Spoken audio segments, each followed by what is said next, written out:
What is going on, ladies and gentlemen? Today, that was a little taste of what we're about to get into. The song is called Billie Light by Tommy, produced by my good friend Wyatt Leakley. And what a song! What a song! You haven't even heard the first 2 minutes or 3 minutes. Yeah, 2.5 minutes of the song, which is completely different than that. So we're gonna get into a little bit of just how I mix this song. But yeah, I think first kind of wanted to talk you guys' ears off a little bit about just some mixing philosophy stuff. Let's take a listen to the original demo and then kind of A B it, and then I'll kind of talk about some philosophy mix stuff. So yeah, first of all, there's so much in the demo mix that I always try and honor. Anytime I have a demo mix or a production mix, I'm never gonna take that and throw it out the window. You know what I mean? Like, there's always gonna be something about the demo mix that I'm like, wow, okay, that tells me a lot about what they want this song to be. That tells me a lot about the vision behind it, how they are kind of thinking about the sonics. So yeah, and then of course there's room for me to kind of hopefully take that a lot further, but that's try and just kind of like listen for those things when it comes to the demo mix. Just like the idea, like what is this demo mix communicating? So I'll just kind of play the drop because that first 2.5 minutes is completely different. So yeah, I would say the bulk of the mix is really in this drop here. So here's the demo mix.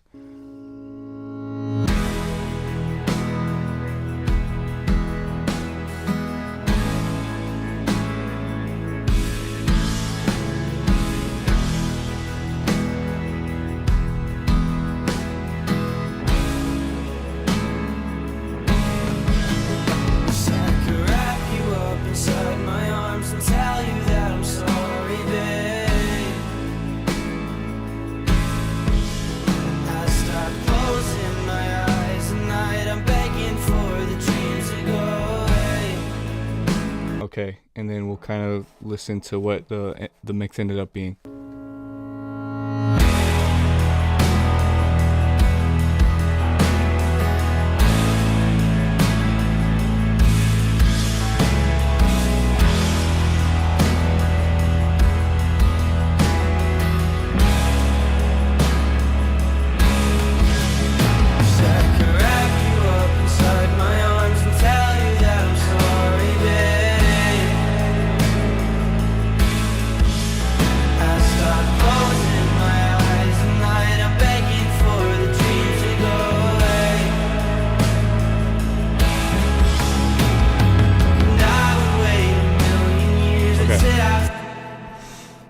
So yeah, what I want to talk about is, real quick before I really get into the breakdown of this, is like what the function of a mix is, and like what a good mix should be, especially like from talking to mixers, talking to people that do this, because I think as somebody who's, maybe you were given a record to mix, the initial like impression of what you have to do is like, I have to make this sound amazing, sound impressive, and those things have great truth in them, but for some reason those ideas and having that impression, I don't think results in a workflow or a mindset or even approaching the song in the best way that is most beneficial for the song.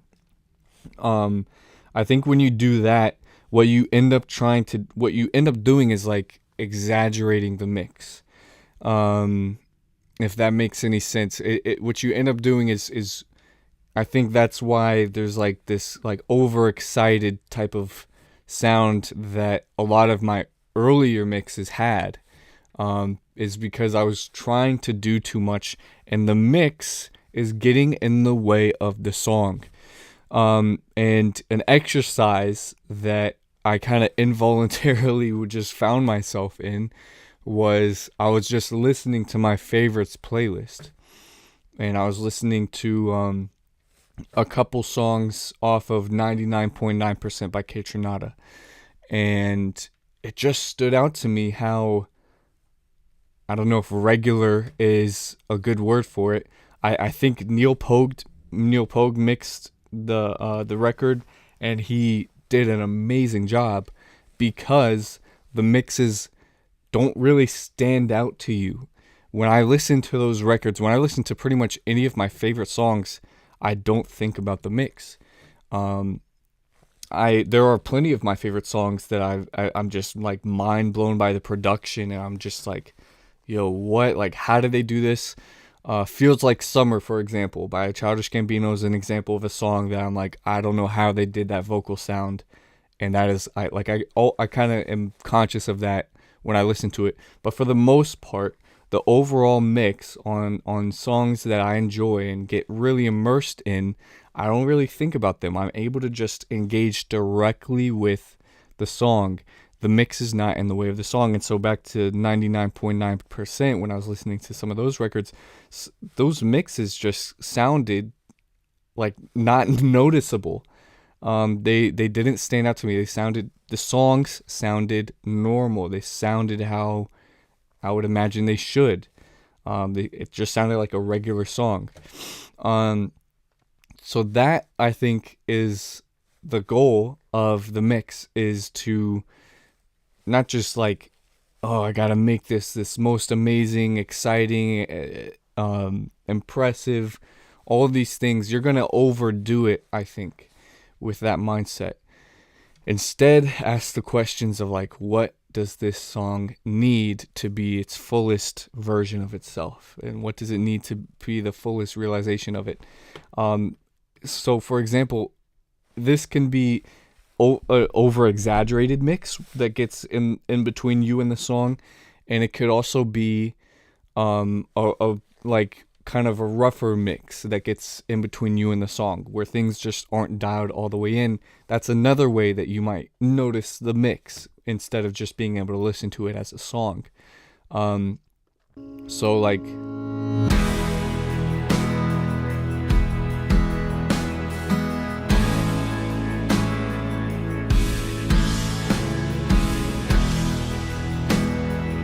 with this demo mix,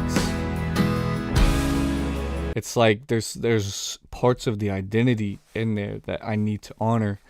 But at the same time, I feel like when I listen to that, I hear the mix more than I would hope to. And I hear it more than I would be able.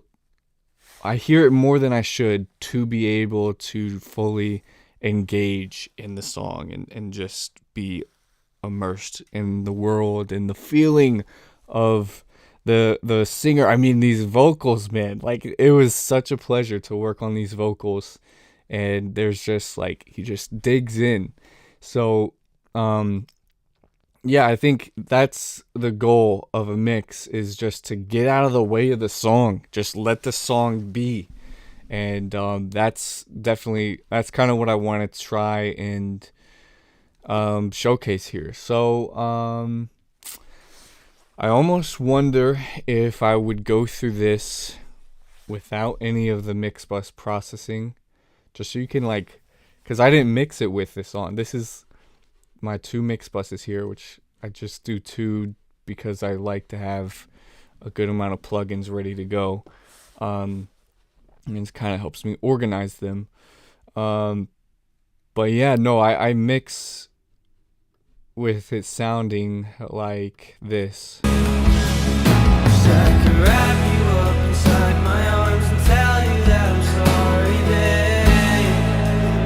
So like, for at the end of me mixing it, it was sounding like that instead of this.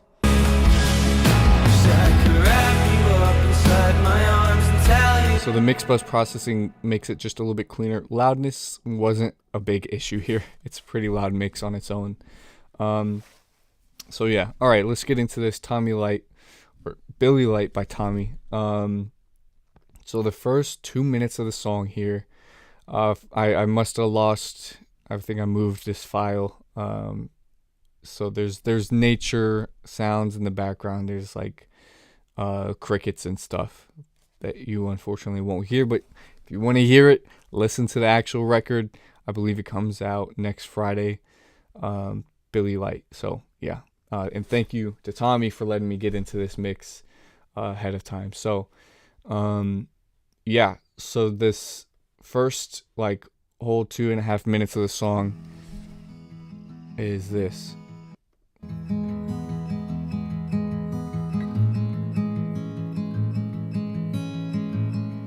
Really calm. Wanting someone that I no longer know. Beautiful soul, but you're a ghost of everything bad I was. And I guess I'm walking now. So it's pretty much like this, and then there's guitar elements and an organ that come in. I should have been. Inside of me, I haven't shown since I was still a kid. And I love the mountains because you said that you did. I climb them all. Okay, so hearing that compared to everything that you've already heard from the song in this like rock section of the song, it's pretty clear what this mix is, what it is what it's being set up for by the producer, by Wyatt. Its entire like first half of the song is setting up for this giant release, this giant climax. It's this big contrast that you're gonna experience, and I didn't want it to feel like a jump scare because you get used to this for like 2.5 minutes. That's the length of some full songs. And then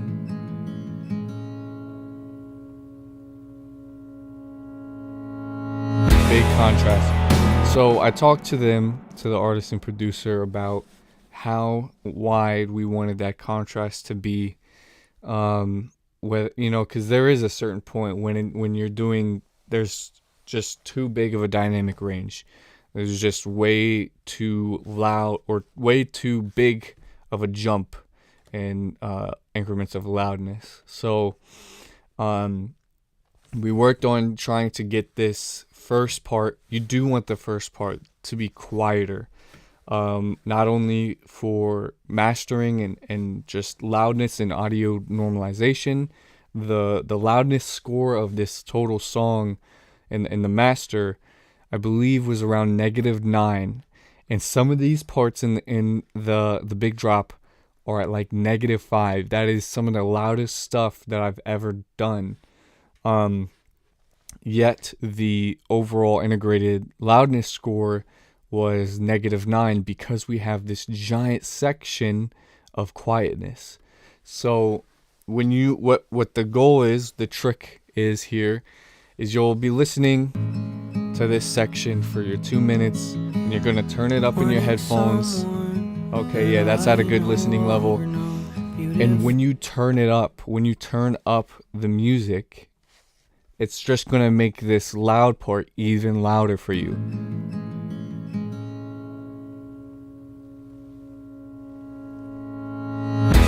Okay. Yeah, so like that's a trick coined by Jeff Ellis as the knob turner, and that was kind of what I tried to lean into pretty heavily here. I did not want to make this quiet section feel like equal loudness to the full drop. But yeah, let's, I guess, get into some of the processing. This acoustic and vocal, I mean, that's pretty much it.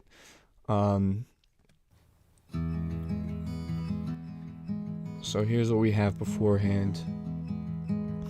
And in the demo, I noticed it was leaning just a little bit to the right.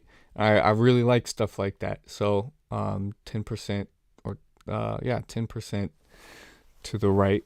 And then we have some effects here. We have the music verb, and then the send of that verb is actually panned to the left. So that's how I'm kind of creating some width here while having it panned to the right. I'm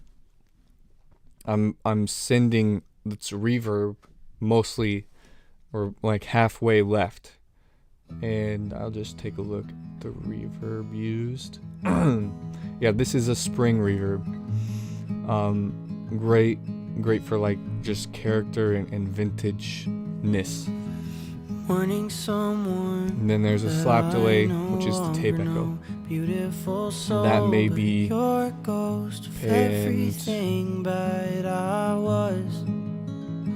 And I guess as I'm well to the left, walking because the without dry walking signal's on my toes. going to occupy No. the right part, and then the wet signal can be mostly in the left part. So for EQ here, very simple, just attenuating a little bit of lows and boosting some highs. And then this, I mean, that does a lot to just bring it to life and add air and make me feel like I can hear his fingers plucking, the metal strings. So that's really all we have going on there, and I'm not even automating that. And then one thing that we have that's really cool before the drop here is a reverse. I just think that's so cool. This was something Wyatt did, but that reverse is actually mostly in the left. So you're listening and it's over here. The guitar is like in your right ear mostly. And then it like shifts to the left ear. And for that, I'm just boosting highs.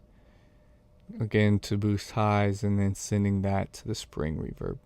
So that's the acoustic. And then there's some different acoustic tracks here we'll get into with the drop.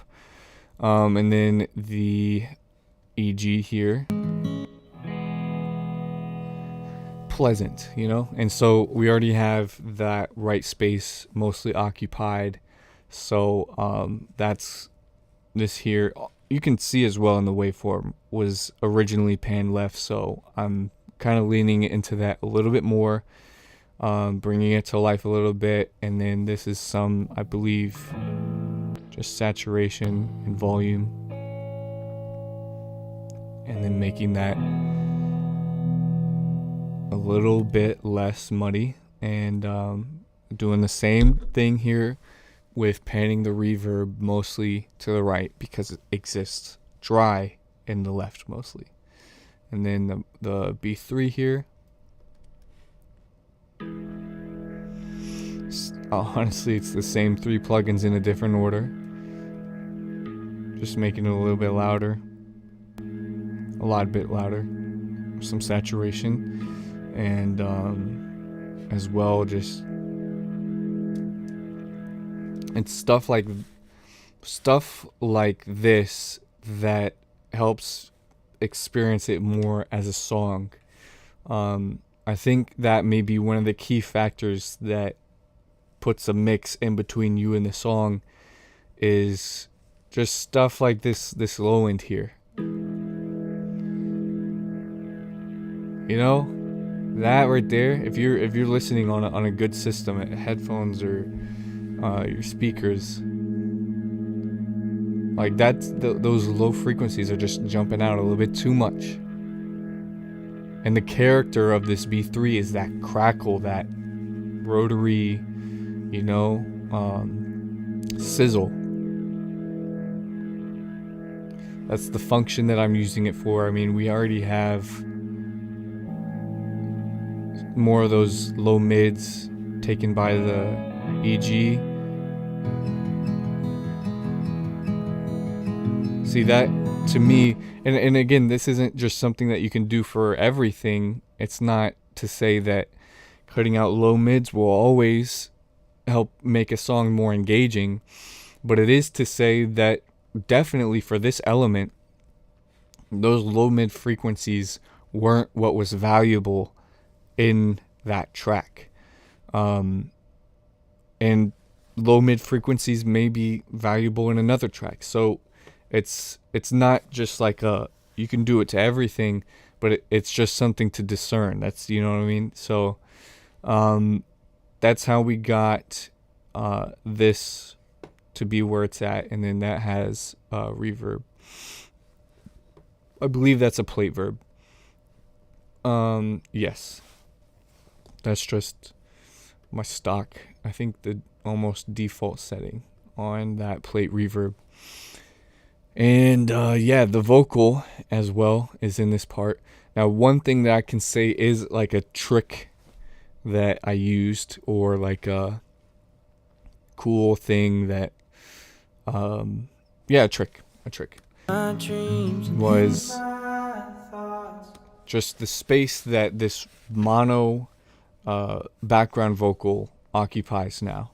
So let's just compare real quick the demo when the background vocal comes in. My dreams and in my thoughts. My dreams and in my thoughts. It's much wider, and that was a little bit of a creative liberty, but yeah, I mean, we already had that space in the middle, so what like extra feeling or creativity can we, bring out of this mono background vocal?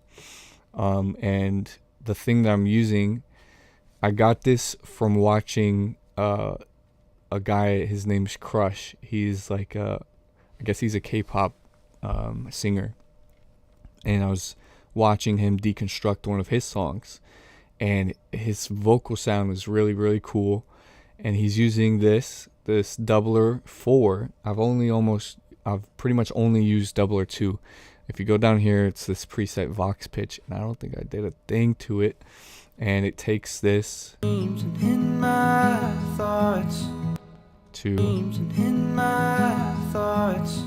it's just so wide and soft at the same time. So really cool trick to use there. The vocal itself, I'm only using 3 effects on.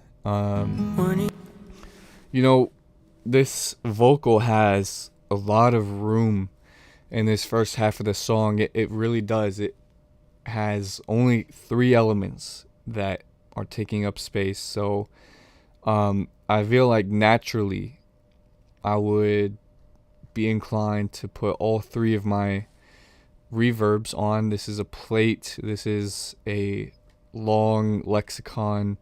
This is more of a room reverb. And that would be my first instinct. But actually I felt like it was more clear and just better with only one reverb synth.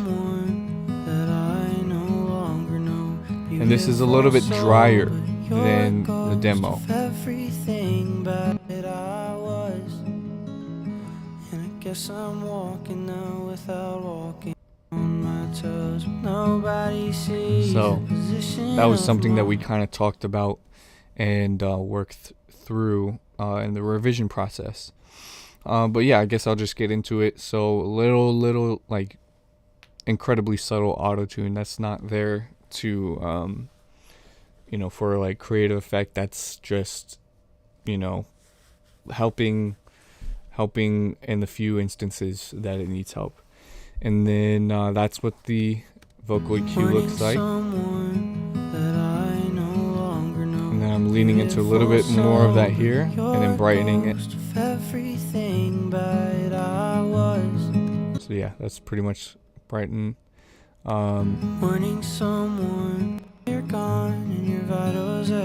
So okay, here one thing. So you can see here my general principle is try and get that audio track to be to try and do as many things there as you can before resulting to a plugin to do something that you could do there.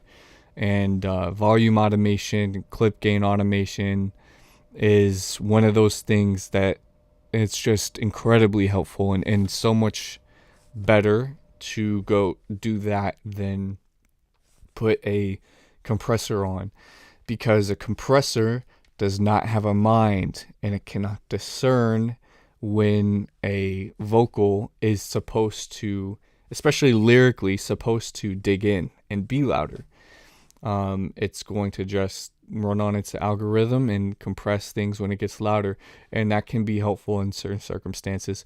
But there's a good amount of clip gain automation here to allow every word, every sentence to cut through in the way that it needs to, and the way that it was intended to and supposed to be.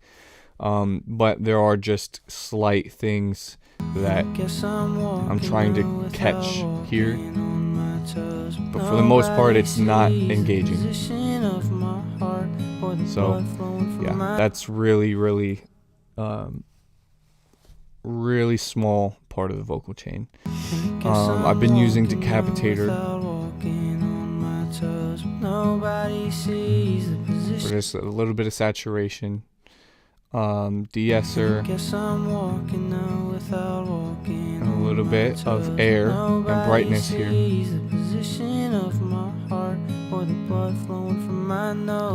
And then just getting a little bit of presence with gem dopamine. So we can listen with before and after real quick. Doing a lot of stuff to brighten this vocal. But it's really subtle, because when I hear this, it doesn't jump out to me as something that needs a whole lot, you know what I mean?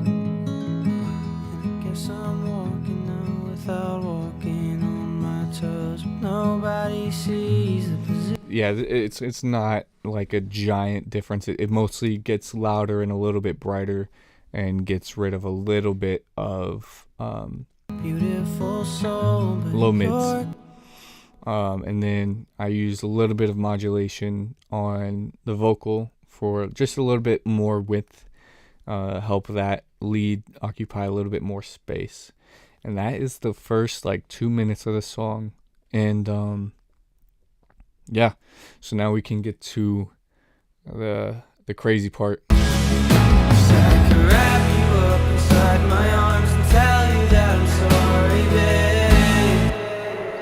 Those are these vocals are archetypal, you know what I mean? This is exactly there's just so much emotion in these vocals. This is exactly what, this type of song, the vocal delivery should be, it's perfect, man. So where do we start? I guess so in the stage of just listening to the demo, right?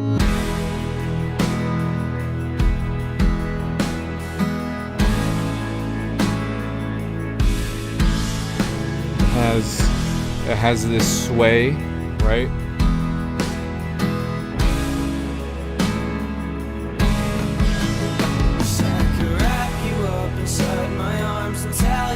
That acoustic is definitely one of the loudest elements in the demo mix. But I think the question that I was thinking about the most in the process was just what is the driving element that makes this section rock out? Because there is this EG, but it's not doing that sway thing. So I was like, how are we getting that sway with the rock out thing,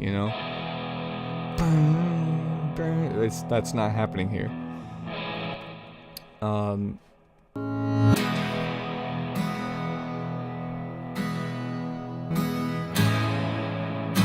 It is there in the acoustics.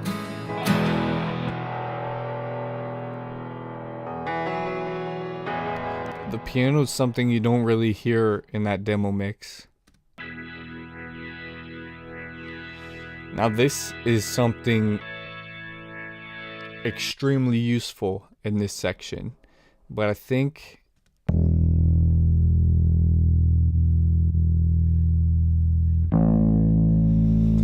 it's really the acoustic and bass that are that driving force for the sway.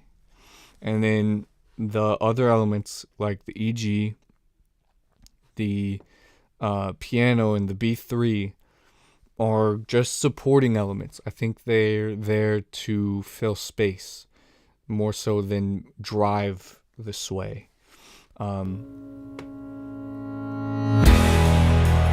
So yeah, and of course the drums are doing that. So in the first version of the mix, I had the drums a little bit louder than they ended up being in the final because yeah, that was something that Wyatt, the producer, was saying, was like, with this kind of song, I don't think that he was saying he didn't think that the drums were as driving of a force as they would be for something like a pop or hip hop song. So we ended up turning the drums down a little bit. On my drum bus, I'm only using Orion. Allegedly, Jason Joshua does the same thing. It's a good plugin, you know. I really like when I put it on. I don't feel like there is a big need for anything else on the drum bus. So yeah, why not do as many things in one sweep as you can? So let's just take a listen to the drums then.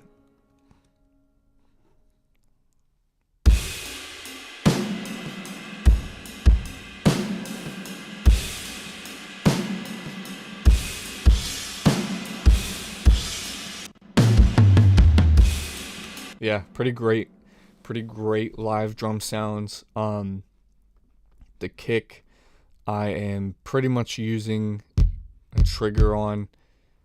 It's definitely like, look, it's just easier to put a sample on it than turn like a live mic'd kick into something like that. I mean, it's just easier. It's just easier. So I put that on. It's like a great combination of like an in and out sound.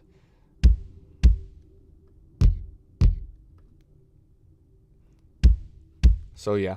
And then the EQ here. Yeah. Snare. This is the original snare track. So that's a lot of reverb, and I actually don't feel like you notice the reverb that much in the mix. But I think the snares is one of those things that just the feeling of like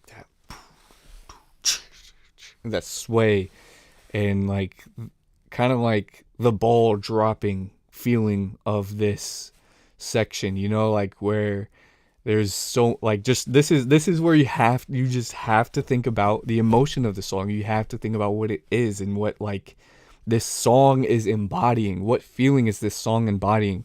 Because the first half is like exposition, right? He's kind of giving background into the situation. And it's all for the drop. It's all in preparation and lead up to the drop. So this is kind of like earth-shattering type of sway that we have going on here. And so this sound, it just sounds like your world's getting rocked, you know? That's how I think about it. It's just like it kind of feel, it sounds to me like you're just getting more and more distant, and this guy's like ripping into the vocals.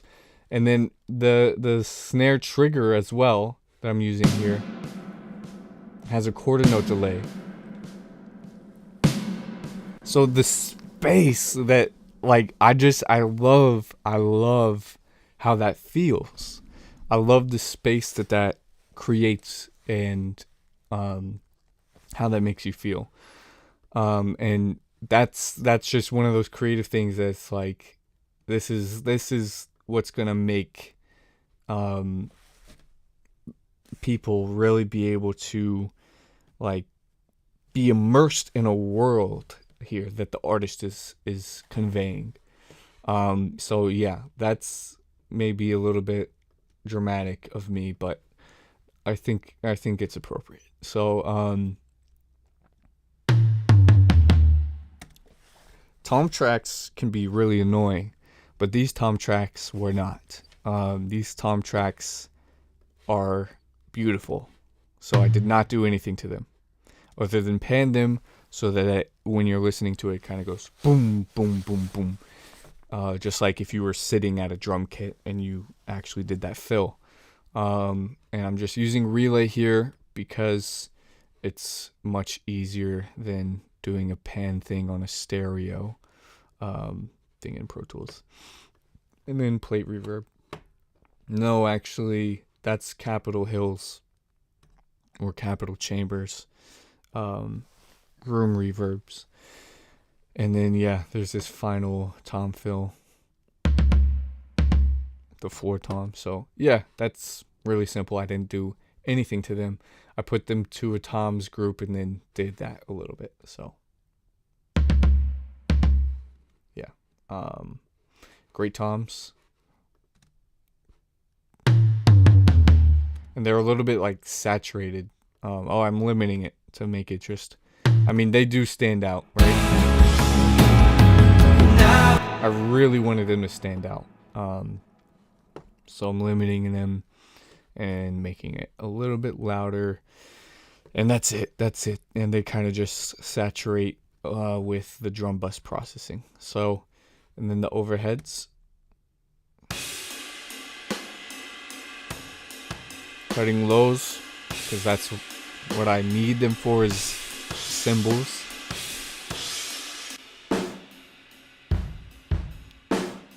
And then yeah, that room mic is really helpful.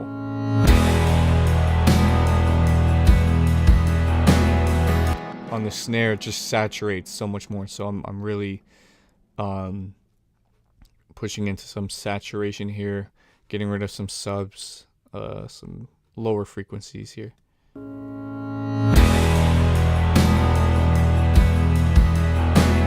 Listen to the snare, especially as I mute and unmute the room mic.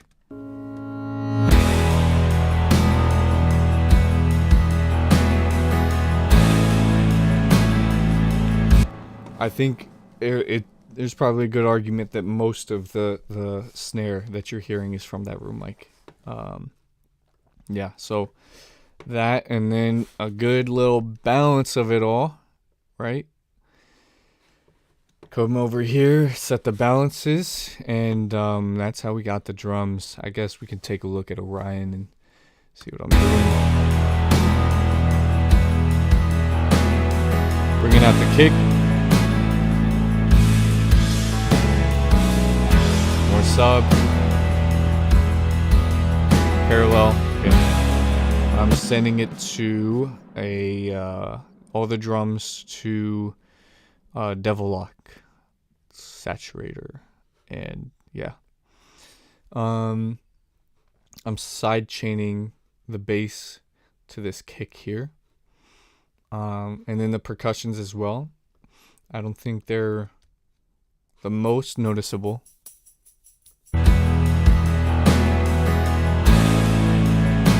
But they're there, but they don't stick out too much, but they are there. And no processing on them at all, just level.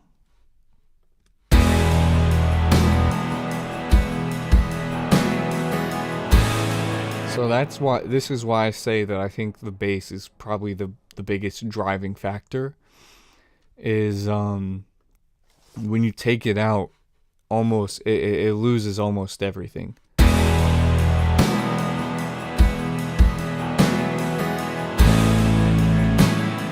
So here we have two bass tracks. So what am I doing here? Something I do on every bass track because it's something that's so subtle it will almost never hurt is just putting lo-fi and then 0.1% of distortion on. This is the sidechain compressor, and for the high, I'm using a little bit of tape saturation and tone shaping, and then I'm using the spreader on CLA bass to make it a little bit wider.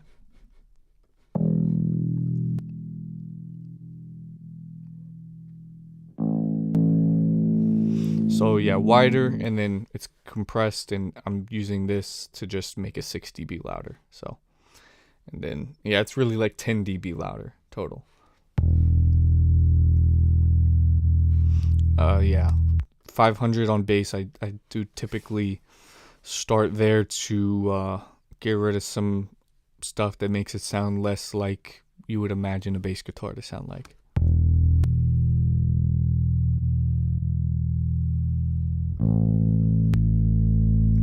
Yeah, so some fuzz, and then this I almost always use on bass as well, for the obvious reason of what that just did. So yeah, I mean, I'm not using the loudness. I'm bringing up the body and soft clipping it. I've been leaning into this knob a little bit more since I've seen what it's kind of modeled to be like.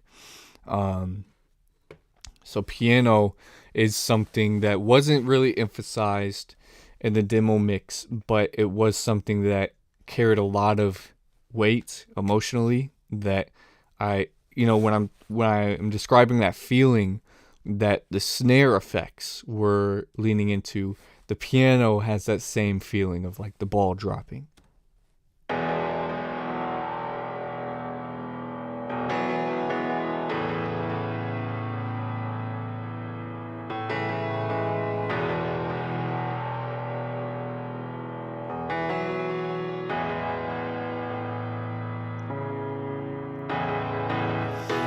So I'm doing a quarter note delay on it. Low mids just a little bit. Brightening here, getting rid of some of the lows. I am pushing it a little bit into some tape saturation. I had that going on in like one of the earlier versions, and they asked me to back it down a little bit. It kind of like, with everything else going on, it just kind of like felt like the whole thing was kind of distorting. So this is dialed back a little bit, but without it.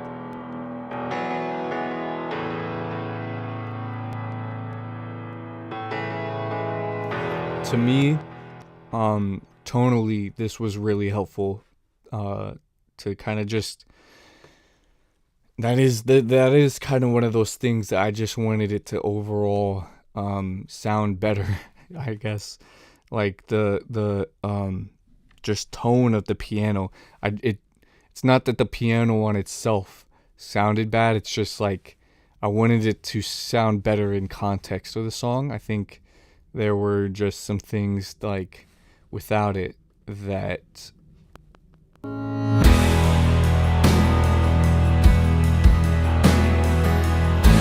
of that low mid stuff. I don't know. It's maybe honky would be the word.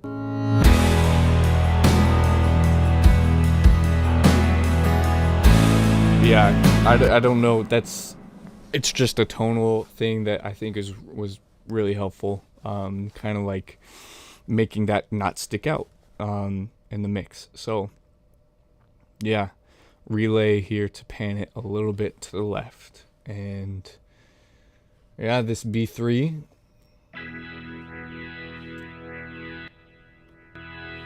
Made it a lot louder. Had it mostly to the right. And I'm shaping that tone. So that's it. And then I am using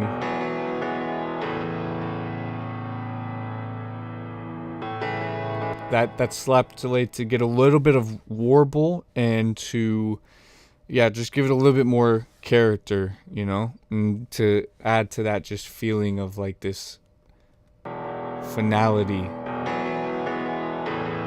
that piano carries. And the end of the song, there's these trumpets.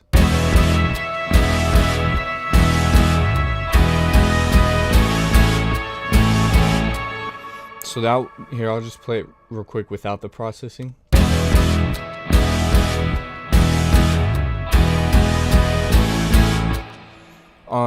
So the context of the song sounds really live to me, really like distorted and saturated, and the trumpets sounded really clean to me.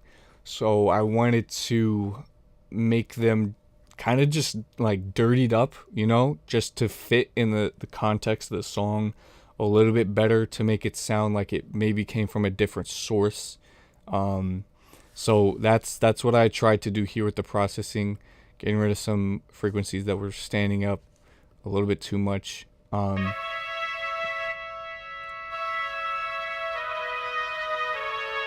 So this is really helpful. It's giving that hiss, a little bit of like warble and like pitch shift or drift, you know, just slight.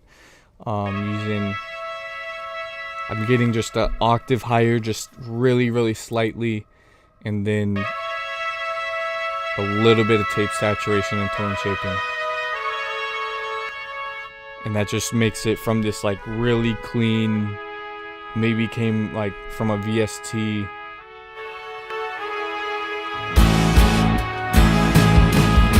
and it just, yeah, dirties it up to help it fit with the context of this like rock song, you know. So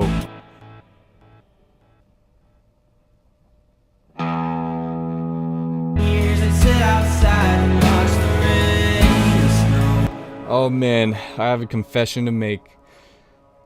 This riff, actually, it somehow kind of got lost in the first version of the mix that I sent. I just kind of wasn't paying attention to it. So in the later versions, it was like, hey, you know that like EG riff, let's bring that out. And I was like, I totally missed that somehow. But that's just one of those other things that after that like first bar of him singing, or couple bars of him singing, this new element that can just kind of like dig in as well. Yeah, super powerful. So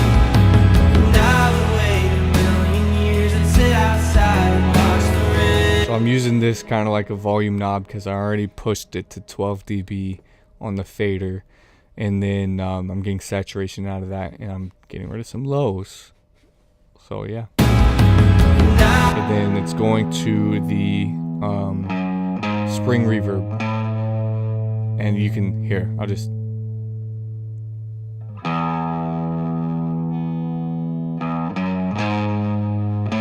gives it a whole lot of space.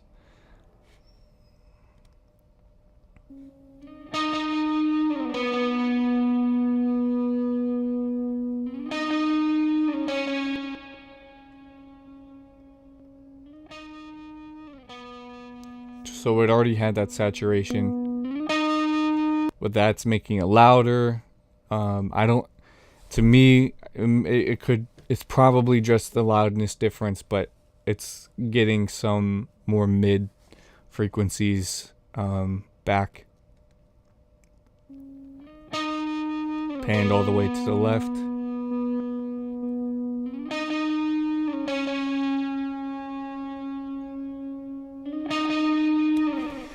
Yeah, and then sending that to effects, and then I have the effects sends in the middle, because since it's already all the way to the left, like sending it like this, it will have some space in the right, but it was something that was like, it's better at this stage and this level of fullness in the song if this kind of stays in its space, rather than trying to give it width like I was with those elements earlier in the song. So yeah, this EG here, some chorus, Oh, that's off, isn't it? Okay, so that didn't end up making it.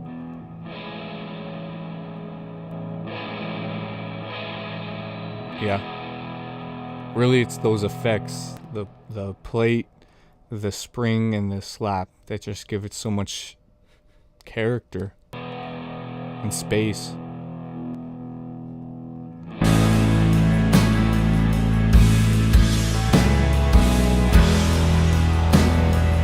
So yeah, again, just like when it comes to a world that you're gonna want to be immersed in, effects and stuff like that will really, really help, because a dry thing, it's gonna be just noticeable. That's gonna be something that I shouldn't speak so generally. Not always will a dry thing be the thing that makes a mix stand out and be obvious, but for this it was, and it can often be. So yeah, just get some effects on there, and then lastly these EGs.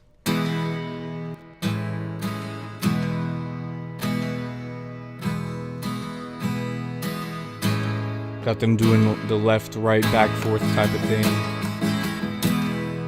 Both being sent to the spraying reverb, brightened, got rid of some frequencies that are standing out too much. In the low mids, needed to darken it a little bit and give it some drive.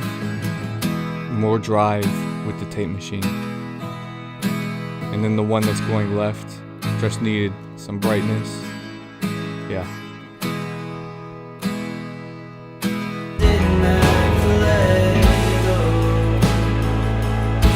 Alright, and we'll keep it moving real quick into the vocals. Okay, so one lead vocal here. Wish I could wrap you up inside my arms and tell you that I'm sorry, babe. Just killer, man. Just so killer. I am doing vocal automation to allow the parts surrounding the parts where he really digs in to be more intelligible, because before I feel like it was getting a little bit lost in the dynamic range, and I wasn't able to like fully hear everything that he was saying. So yeah, I already went into the lead vocal effects, and that's the same. It remains.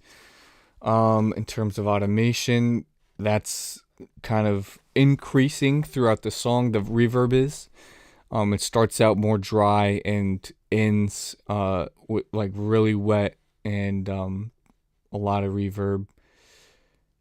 And the slap, I would doubt that that's it. That's all the automation that I'm doing for the effects on there. And then the vocal automation I'm pretty much doing with clip gain. Background vocals. This is where that sound comes from. This is where that like archetypal, like these are those vocals sound comes from. Wish I could wrap you up inside my so arms dope. and tell you that I'm sorry, babe. Just like the delivery, the tone, it's just packed with emotion. So, again, just slight auto tune. Getting rid of lows. That's the space that these are there for. Is like the high. They're like higher and saturated. Boosting some more with EQ. That's all that's really doing. A little bit of compression here. That's more. This is digging in when the vocal is digging in. This is giving me more of a very consistent volume to be able to like stack these accordingly with the lead, which is a really preserved dynamic range. I'm saturating them with decapitator here, so the punish mode's on, which adds a lot of saturation. That can be pretty extreme. And then the mix is maybe about 25%. So Yeah, that's how I'm getting that saturation, using the E style, and then darkening the tone a little bit, and then bringing them a little bit, giving them a little bit more presence with gem dopamine, and giving them a longer reverb here with the lexicon.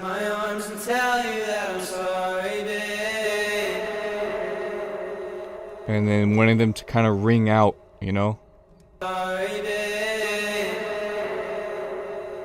So that's both the quarter note delay, that's just a standard like H delay. Doesn't even have lo-fi on. And then my stereo delay thing, which is like that more spacey echo into the distance.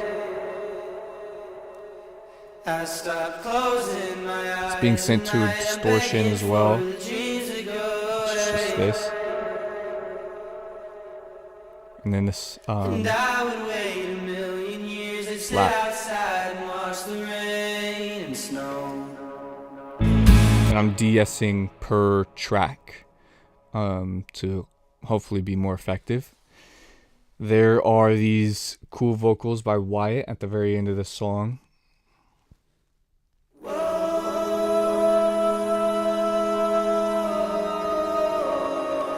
So the first part of these are quieter because he's still singing at that point. So after that, there's this automation here to really like help these take the center stage. Because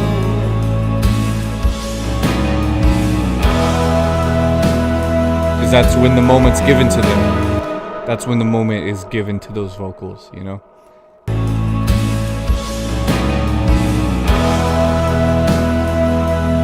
It's like just this cry out, you know? That's the EQ, that's the saturation. This is more saturation. This is, I think, a free saturator, a tape saturator, so that does a pretty good job.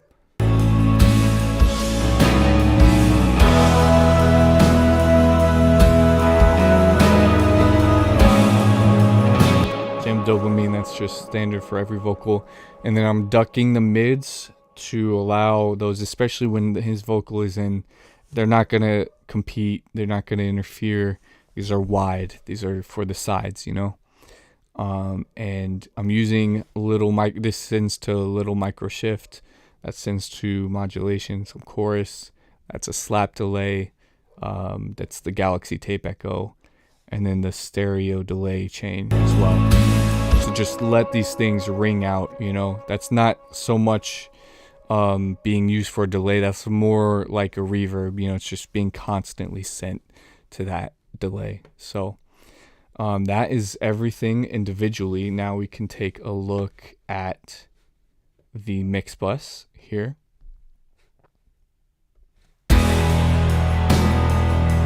And you know what's so crazy? I didn't realize these were off. I did not realize these were off. I thought it sounded pretty good. I hope you guys thought it sounded pretty good too. Everything we just did was with no mix bus processing, which I didn't realize. So trim here to give me some more headroom to work with, because it's clipping already. So I needed to turn it down to be able to use some of the saturation that I really like, you know, because it is gonna add fullness. And if it's too loud, yeah, I mean, I can show you.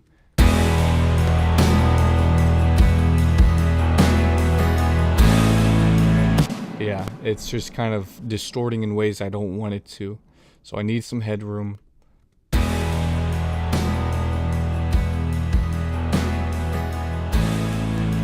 So this makes it a little bit wider.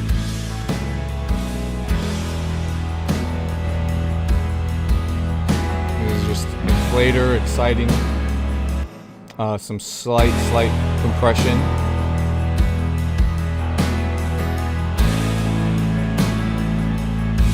So this EQ is doing, I think, a lot of work.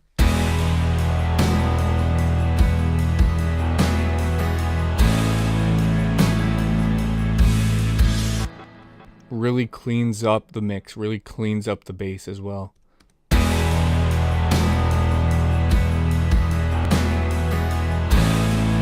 Just one of those things that just makes it better overall. And then the last thing is master plan. So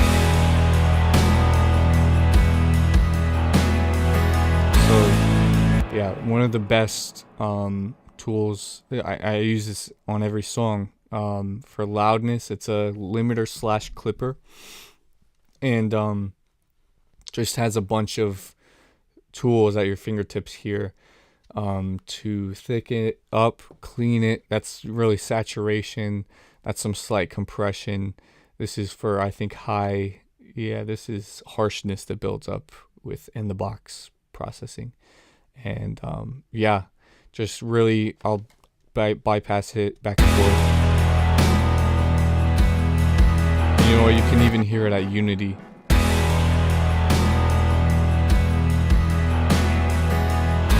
So that's not getting any louder. That's just the tonal differences that this is making.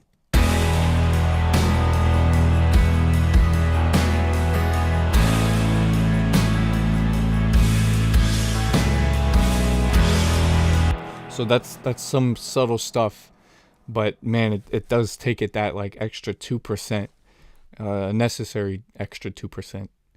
And then this is just the metering. So yeah, that's the song. That's the whole song. And I'm really, really grateful to have been able to work on this. And yeah, just such a cool song to work on. Just such a cool song to be like locked in on, you know, and really help out, like massage the emotion, you know, into it. So we're out of it. Yeah. So really, really dope song. Super grateful to work on it.